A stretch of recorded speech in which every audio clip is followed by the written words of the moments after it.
Hi everybody, Tim Hughes here. I'm the CEO and co-founder of DLA Ignite.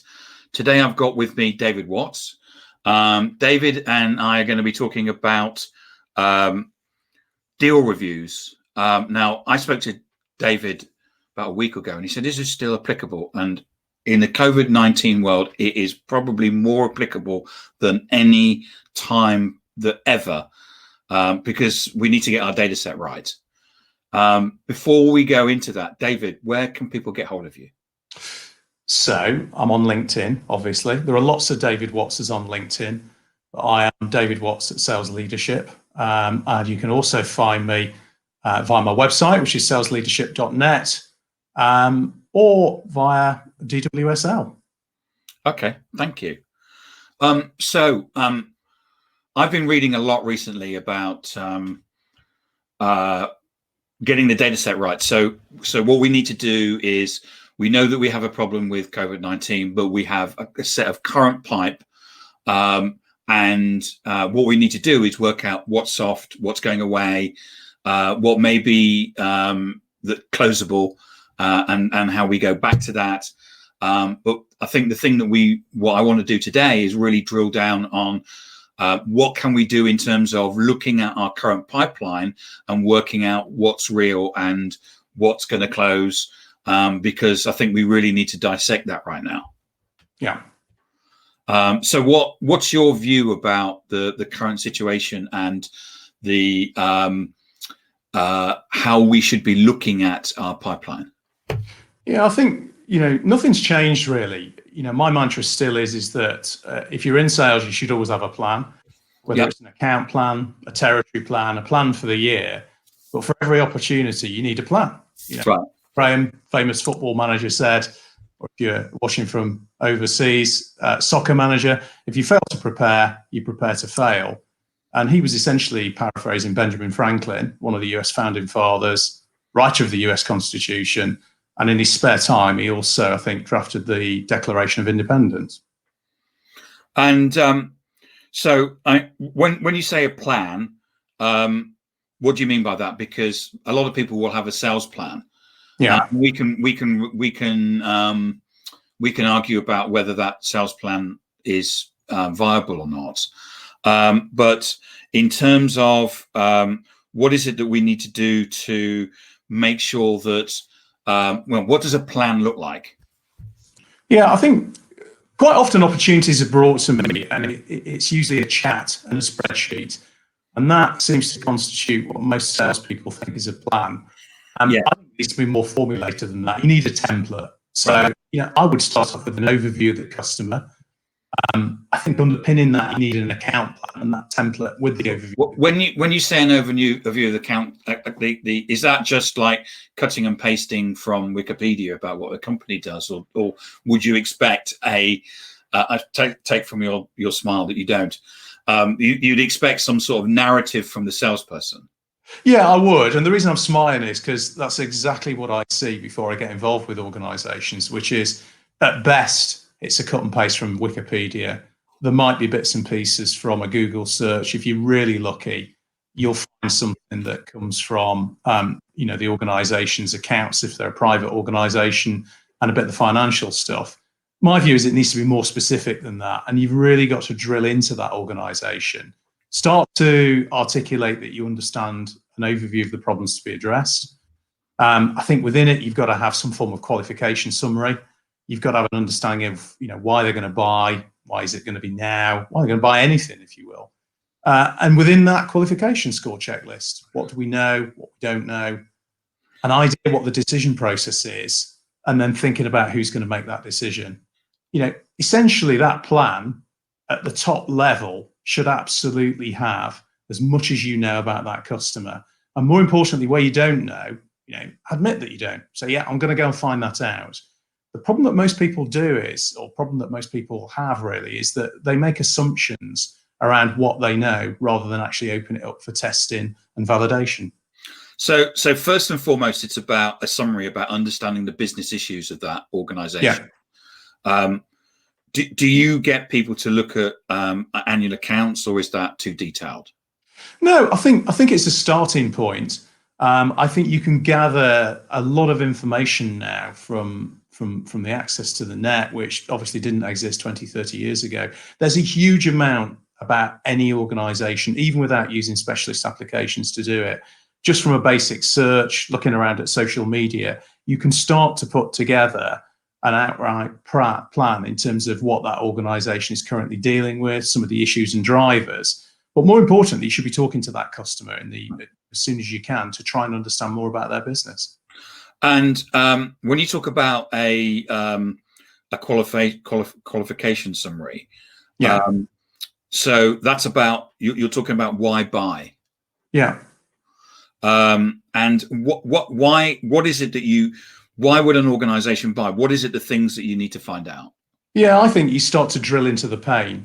All organizations will have pain. That said, an organization isn't a single entity. It consists of individuals within that organization that are having pain points. We all have pain at work. And I think, they're no different. And they will make decisions on things that they buy for that organization based on the pains that they're feeling, the things that keep them awake at night. And that solution or products that they will buy will be, something that's going to alleviate that pain. So you talk about a qualification score and a checklist about what do you know and what you don't know. With things that you know, this is where you've actually had a conversation with the client. Yeah. Or multiple conversations with the client. Yeah. So I'm a great believer in triangulation, which is where you ask the client or several people in the client the same question and see if you get a different answer, which quite often you do. Yeah. What do you think to that? Yeah, it's basic discovery, isn't it? I always encourage all salespeople to maximize the amount of discovery at every stage of the opportunity management. So, right at the very start, one of the first things I learned when I did sales training was, the meeting should be 80% dialogue from the customer or prospect and 10 to 20% from yourself. And it's during those early conversations that you really start to understand what that customer is trying to achieve as part of their business. And I think it's really important to do that. But back to your point earlier, you always validate what you think, every single stage of the opportunity, all the way through to the very moment that signature is placed on the contract, albeit electronic these days, as it often is. I did a webinar the other day and I asked everybody what I thought. I said, I think the number one attribute for a salesperson is, and I asked them, and it obviously all went quiet. My answer to that is actually curiosity. Yeah. Because I actually think that before asking questions, that you actually need to want to know about a company. And I use the example, I was in Saudi Arabia and we were going for a meeting and it was 45 degrees, as you know, when you go from air-conditioned car into air-conditioned office. And basically we were looking at a warehouse. Warehousing wasn't our strong point. And as we walked past the entrance of the warehouse, there's a whole load of tires. And I thought, in 45 degrees heat. So we did the pleasantries and shook hands and stuff. And then I said, so why were those tires outside your warehouse? And the salesperson actually said, don't ask stupid questions. And the client said, actually said, well, the reason why I got you here today is because about warehousing problem. There's nowhere to put the tires. I said, well, why don't you get the tires delivered at a different time? He said, well, can you do that? And then said, taking about the curiosity of that customer, we're able to turn an opportunity which actually was in our weakness area into a strength, because we were able to talk about supply chain and demand planning. But it was just an absolute curiosity of like, why have you got these tires here? And I hadn't even, it wasn't down on my checklist of things to do. So I think that wanting to learn about an organization. I mean, I went to an organization recently in Switzerland, and they said, do you want to come on a tour of the factory? I said, do I? Of course I do. Yeah. Any opportunity to get like it's difficult to do that now, but anything that you can find on an organization and what their belief systems are. And because I'm talking a lot, but that quite often it's this organization in Switzerland that they have pain, but they have different beliefs about how they can cure that pain. Yeah, and each individual is going to have a different value set. They're going to have, as you say, different opinions of how to alleviate it. But I think at all stages, having that childlike curiosity is really important. You're asking why. You remember when you were 5 or 6, or you've seen children of 5 or 6 now. Why is the sun yellow? Why is it hot? It's hot because why? And I think it's the same with sales. You keep asking why until you get to the answer, ultimately, that's going to help you, put together something that's going to be appropriate to them. So for example, if it's about cost savings, well, how much is it? Why those cost savings need to be generated? By what timeline? Why is that timeline important? Which functions of the business even, want to make the savings or to undertake those, changes in behaviour? And what are the timescales that they're working to? Why are they important? Yeah, people often talk in sales about compelling events. I think it comes from TAS. I think I did TAS target account selling many years ago. Not all organisations have them, but it certainly helps you if you understand what that pain is. So back to the tyre example that you gave earlier, is there a compelling event as to why those tyres are left outside in the sun the whole time? Again, if you can find the answer to that, then you can come up with a solution that helps. And I think it's also about understanding what you don't know. I think a sales review, an account review, actually should be. I as a salesperson, I would see my manager as a mentor to say, okay, what am I missing? Yeah, I've lived and breathed this for a number of weeks, and there must be something here that I'm missing, because there always is. Bridge over the River Kwai film. That's one of the things that they say at the end when the river basically was tidal, and you could see the detonating cable.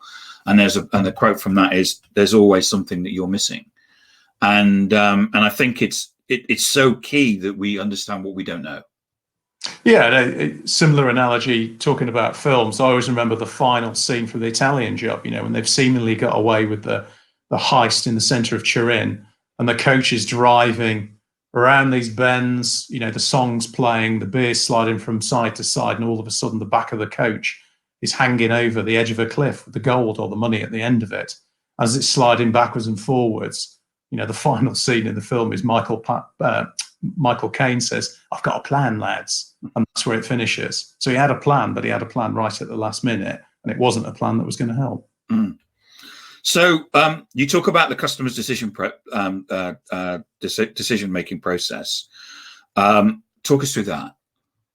Yeah, so I think, we talk about pain. An organisation, I said earlier, isn't a single entity. It consists of people just like you and me. We've got similar concerns, similar drivers. We'll quite often have similar value judgments when they're making decisions and follow the same processes. So in a way, they have similar pains to the ones that we have. That just happen to be at work and the corporate ones. So they're going to buy something that alleviates that pain. And often salespeople are drawn to those that own an opportunity or seemingly own it, such as procurement or sales operations, for example. Yeah, they're going to have pain.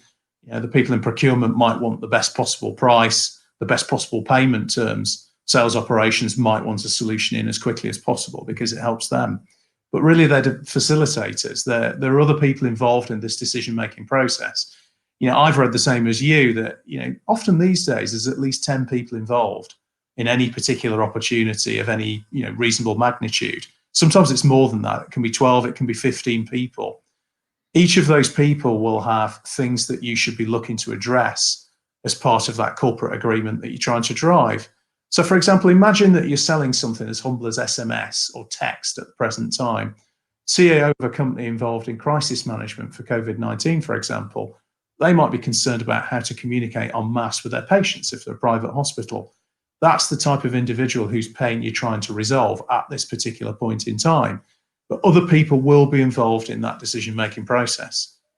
Information technology might be involved because they need to make sure that the solution works and that it's secure. People in procurement will be concerned and involved in the decision-making process because they want to make sure the best possible terms are there. The CFO will be involved potentially because it's ultimately she or he that's going to sign that budget off. And then a whole myriad of other people that are involved in that decision-making process. The key thing I would say to salespeople is think about the bigger picture. The number of deal opportunity reviews that I undertake and I look at, and there'll be 2 or 3 people on the org chart. And generally, they'll be fairly low down the organization. They're recommenders or specifiers. More often than not, they're not the decision makers or the people that are going to sign the contract. And that's part of the challenge that I put. When you're going through a structured opportunity review, let's have a look at who we think is involved in that decision-making process. Yeah. So you've got the an action plan, the 5W action plan. So talk us through that. Yeah, I think the key thing is that you need to understand who's going to do what, with whom, to achieve what, by when, and what are the outcomes going to be. I think it's probably after the why bit, in terms of understanding why anybody's going to make a decision and what the timescales are, that part of the plan is the most important.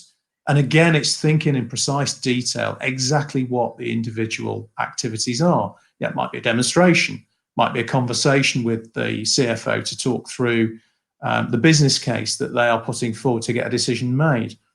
It could be talking to the specifier to make sure that activities are undertaken to deliver something that technically meets that solution part. But it will be a list of 8, 9, maybe even 10 different action points at any point in the opportunity process that's time-stamped, and it's quite clear who owns that particular activity. And each of those people could, in effect, have their own set of actions to actually complete. So yeah. It's not like we have to do a demo, therefore we can't do anything else, because we may actually be talking to the CFO in parallel about a business case. Yeah, absolutely. I mean, many of these activities take place at the same time. The key is that they're orchestrated. Everybody involved in the opportunity is aware of what the activities undertaken and going on are, but more importantly, they're also aware by what timescales are. The number of times I've seen a deal that is forecast for a particular date, and then when you go through this 5W plan, you assign dates to it, and then you create the schematic that shows when those dates of the activities are likely to be achieved. Quite often you'll find that the ultimate completion of those activities, it might be 2 or 3 months beyond when you thought you could close that particular deal. So again, it tends to focus the mind into what needs to be done. You've got an audit trail, if you like, to check that the right things are being done. So if a senior manager wants to have a look at the activities involved and intervene or make some suggestions how to do things better, that helps. But more importantly, it gives you that realistic sort of timeline, if you like, to how the deal is going to be closed and when it can be closed. So let's talk about pain. Understanding the pain, who has the pain. What do you mean by that? Pain means, I guess, something that is not well within that individual's world within the organization. So, for example, at the moment, if you take COVID-19, many organizations are looking at cash management. The key thing that's of concern to them right now, have they got enough cash to see them through the current lack of activity that they're undertaking, but also beyond that? And what is that position? So it might be 6 months, it might be 9 months. They're operating their business on that particular way. So I think 9 out of 10 CFOs in business today are worried about how much cash they've got to see them through the current crisis. It really is as simple as that. Okay, so what we need to do is, and when we talk about pain, we're talking about where somebody is willing to spend money to get rid of that pain. Yeah, absolutely. It's about, so this is about not the features and functions of the product, but it's about a business issue that they've got within a company. Yeah, absolutely. I mean, and again, it comes back to how do you and I make decisions. By and large, it's not on feature function. Yes, occasionally it will be. I bought a new Blu-ray player last weekend. I bought it ostensibly because it enabled me to watch Netflix and Amazon Prime through a projector rather than going through a TV set. But the reason I bought it from one particular supplier is because I felt they were going to offer me better customer service, which was actually proved to be correct when I had some issues a couple of days later. So again, a decision is not going to be necessarily made on the lowest possible cost. It could be, but that usually happens when the buyer cannot see the value. So what do you mean by value? And how do you demonstrate that? Because value can mean lots of things for lots of different people. Yeah, it can. It might mean, in my example that I talked about a moment ago, it could be good customer service. It could be a time-effective implementation. It could be, more importantly, a quantified benefit based on the pain that you've seen that customer or prospect is actually having. So if you do the discovery properly and you understand the pain points, you should be able to then quantify those pain points. Okay. So if we talk about the cash management example that's prevalent today because of COVID-19, apart from the ability to actually continue trading, what does that mean? How do you quantify that over the cost of 3 months or 6 months? Well, more often than not, it will be a cost of money. So if you are needing to go and borrow cash or funds rather to continue trading because your cash management is not where it needs to be, what is the absolute cost of borrowing those funds? What I talk to salespeople about is quantifying those pain points. So again, back to the SMS example, if you want to communicate to 1.5 million customers quickly, you could do it one of two ways. If you've got a call center, although now they're going to be virtual, do you use people within that call center to make that communication? Is there a cost associated with doing it? Or if you're sending it out via text, what is the cost of sending the text out? Probably significantly less. So the point is that you should use your references and you should use your use cases. If you've done those properly, they will demonstrate return on investment, but more importantly, they'll demonstrate the value that customer can basically take from your solution. So one example that I saw a few weeks ago, I was doing some work for a client, and one of their customers was a heating engineering company, and they put in a solution that effectively saved, I don't know, something like 70,000 minutes over a defined time period of operators within the business. When we took that business case to the final step by asking why, and why again, we actually calculated that they could either save 1.5 full-time employees, or they could redeploy them across the business, maybe move them into revenue generation. But effectively what they were doing was saving £120,000, I think it was, over 3 years. And that was for a solution that costed 30K. So the return on investment was huge in comparison with the actual purchase price. The whole aim of this is to make sure that whatever solution that you've got and you're putting in, it dwarfs the absolute cost in terms of value delivered than it originally cost to put in. And that's where I think you avoid that conversation about being drawn down to the lowest possible denominator and ultimately the lowest cost. And I think, my view right now is that from a sales perspective, everybody has to be leading with value. Yeah. You have to be leading with a business case. Yeah. It has to be a quantifiable, we think that we can generate this. Now, we may not have it right, but this is what we need to, we think that we can generate, save you cash, or something like that. Do you agree? Yeah, absolutely. My view is if there's no value, there's either no deal or you will sell at the lowest possible cost that's available. So, back to many things that you and I probably buy off Amazon, we buy there because we know we're going to get it the next day, and there's no discernible value other than it's the lowest possible cost or it's the fastest delivery. It's difficult to propose value in that circumstance. But back to the SMS example, even something as basic as that, if you put together your value statement and you use your use cases properly, then you can demonstrate that value pretty quickly. But it's taking the time out, as we said earlier, to undertake that discovery, make sure you know your customer properly, and then start to think about how you're going to articulate that value. And then finally, you talk about having a social strategy on account. What do you mean by that? Yeah, it's interesting, isn't it? I think social media is the greatest gift that you could possibly give to any salesperson. And yet I think probably 90% of salespeople don't use it properly. So I think back to when I first started selling, different century, obviously. It was at NCR. And I remember on my first day being given a photocopied sheet with a list of companies on it. Now, this photocopied sheet had been photocopied so many times, you're kind of looking at it, you could barely see the text in it. It was so faint. There weren't even any phone numbers on it. So you had to go and find the phone number out for that organization, then make the call, and then find your way around the organization to the target list of people or roles that you should be talking to. Now, if you think about LinkedIn, all of your customers are going to be on some form of social media. The vast majority are going to be on LinkedIn.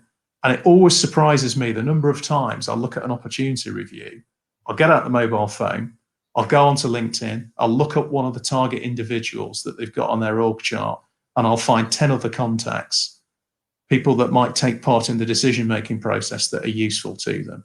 Yeah, it's just a basic thing that I think people should be doing.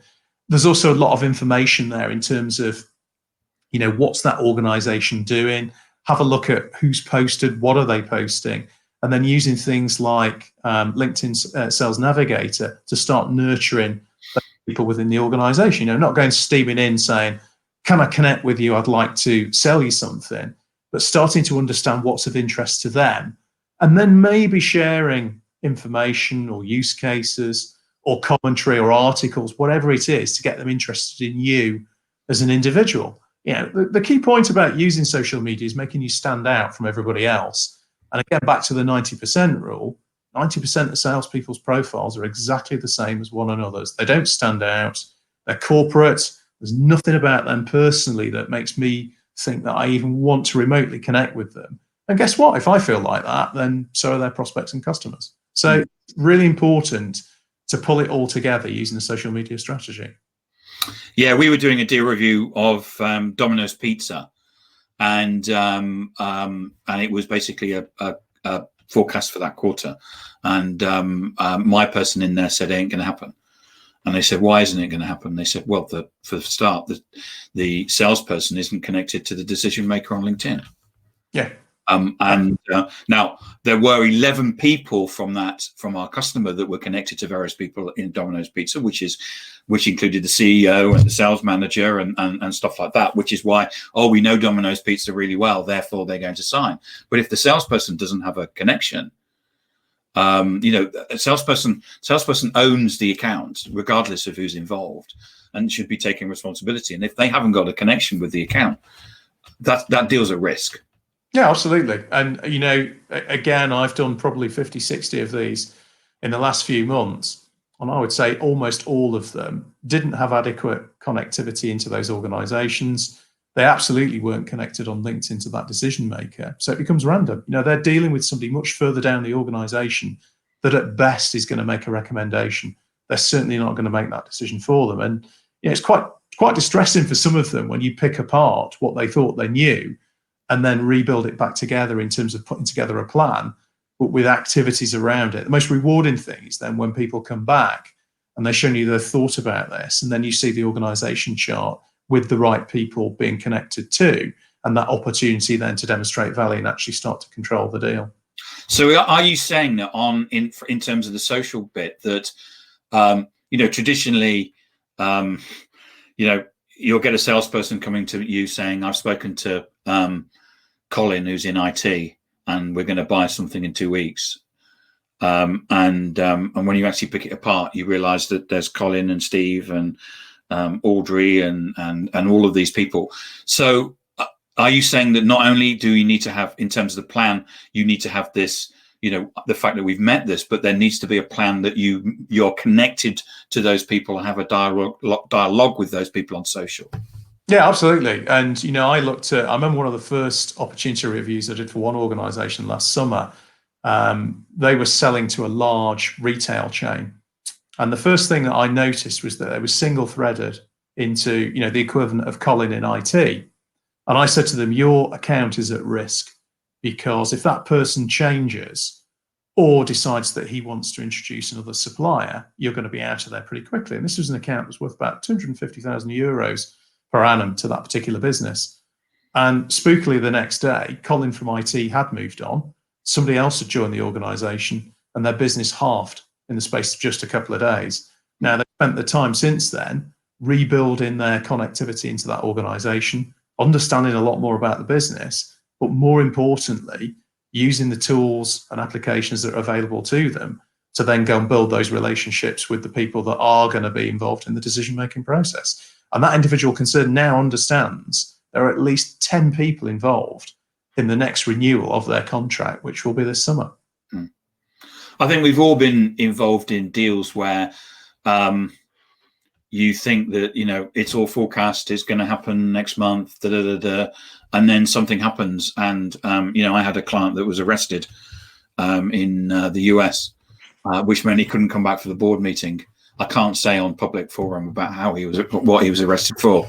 I can tell you privately. Is he out now? Yeah, he basically got put on. He was arrested and put on a flight back to the UK. But so in certain places in America, there's guilty, not guilty, and there's a third where you uncontested, and he pleaded uncontested, but he missed the board meeting. So we actually had to. My contact in the client phoned me up and said, "We got a problem with the board meeting." And I said, "Why's that?" And he said, "Have you read the Sun today?" He said, I said, I was living in Liverpool at the time. And I said, "Look, I live in Liverpool. We don't read the Sun here." And they said, "Go and get a copy." And it's page 16. So I had to go out and get a copy of it. Anyway, on page 16, there was an article about this guy, about why he'd been arrested. And he'd missed the board meeting. So we had to basically prep somebody else to get on the board. But, you know, that's effort. And as a salesperson, your professionalism and one of the ways that I measured professionalism was, if I'm going to say it's going to happen on this day, it's going to happen on this day. Now, I'm happy to move it backwards and forwards, but, you know, we're tracking a particular day, and we know it's going to happen on that. And that was like, you know, that was interesting. But we all have those stories, and we all try and find ways to stop that sort of thing. I couldn't stop him being arrested in the US. But you could, but I suppose the point you're making is have alternatives to that individual. I mean, the best example I saw was about 10 years ago. We were selling a training system to the NHS, and we decided that we needed it to happen in that particular quarter. And I remember sitting down and agreeing the plan, the schematic, the salesperson concerned, and it was going to take us the best part of 14 weeks to get that deal closed at that particular point in time. Managed to circumvent some activity, as you said earlier, doing some parallel stuff, got it down to 10 weeks with two spare. In the end, it surprisingly closed on the last particular day of the quarter within the last couple of hours. But the point was, we were following a quantified plan all the way through. We knew exactly where we were week on week when we undertook those reviews. We looked at the activities that were undertaken. We put in new ones because, you know, as Mike Tyson said, everybody has a plan till they get a smack in the mouth. Point is that you need to be flexible and agile enough to change that plan during the course of the campaign. And it needs to be shared by a number of individuals to stop exactly what you've just talked about, which is, again, being single threaded by one person into another individual, into that particular customer. So we had a team of about 5 people working on this plan. And at the customer end, there was at least 8 to 10 people involved in that decision-making process. But the point was, we got it on time, and we got it within the time frame that we'd committed to our business. Fantastic. So, summary. You need to have a plan. Yeah, you've got to have a plan for every opportunity. I don't think there's any excuse for any salespeople, person rather, not to do that. I think you need to research and know your customer for each of those opportunities that you are working on. More so today, yes. Yeah, you've got to understand and quantify their pain. I think that's paramount importance. Understand how and who makes those decisions is of critical importance. You know, the number of times I see decision-making process, and it's actually the salespersons and not the customers. It's irrelevant. It's how the customer goes about doing that. I think you've got to monetize those benefits, and you've got to provide them to the customer and demonstrate the value by using those monetized benefits and those use cases from what you've done elsewhere.